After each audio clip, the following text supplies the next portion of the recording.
One day, humans will make it where every kid dreams of at least once in their life. President Musk said himself, first the moon, then Mars, then beyond the lunar horizon. Vice President Nexus was giving the eulogy at the late president's funeral.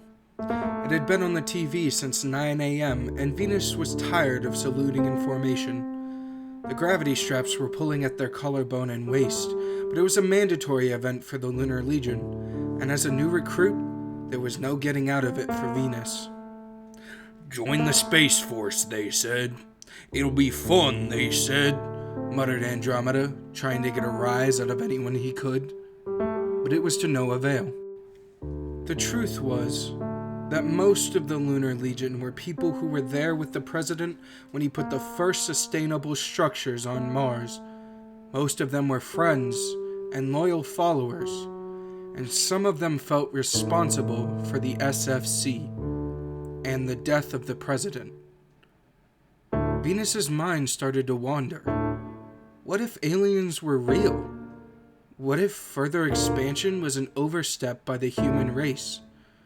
What was beyond the lunar horizon?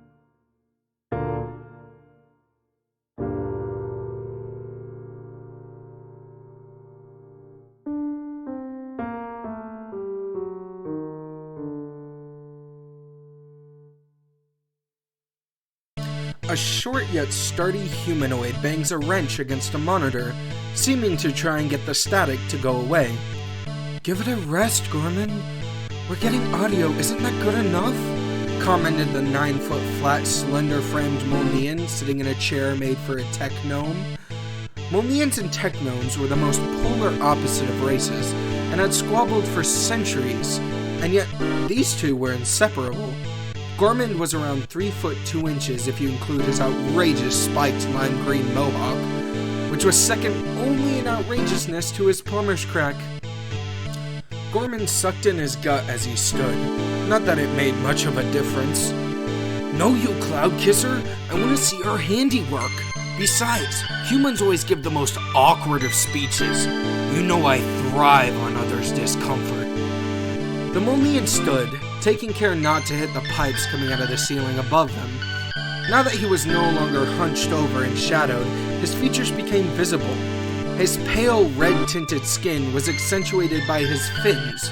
Well, they weren't fins any longer, but eons ago the Molnians had been an aquatic race, so when they came on land they kept their long bone structure and resilient scaly skin, and their fins and gills were now only represented by the fin-shaped ears they now sport. "I'm headed off to the conference now, Gory. Don't be late again. You know how the Celestials like to threaten smiting you, despite your diplomatic status." Alright, I'll be there in a second. No need to get on my ass, Carp. A meeting was being held that day at the Pluto Interplanetary Embassy. The topic of discussion, how to contact and interact with the humans. Years ago, a law was put in place by the Inter-Races Colonial Federation that should the humans make it past the moon, they would be invited to have a seat at the embassy table. Despite the fact that the Mars colony known as Equinox was mostly destroyed in the SFC, the embassy voted in favor of contacting the humans anyways, 3 votes against 2. After each ambassador had gathered, the Elder's ambassador whispered, "The humans are a volatile and destructive race, but they are ambitious and innovative, and we shall honor the laws we set in place without their knowing. We shall send 2 representatives of the embassy.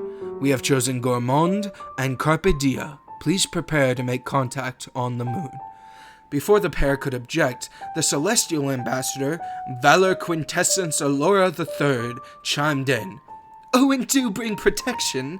They have guns, and I hear they get angry if you try and take them away." Not all was calm, though. As Gory and Carp went back to their room, they sent out a signal on what seemed to be an unlicensed transmitter. Definitely not the kind you would find being used for official intergalactic political business. There were 3 names on the recipient list. Q, Tunalia, and Dionysus. Yet, a fourth signal picked up the transmission.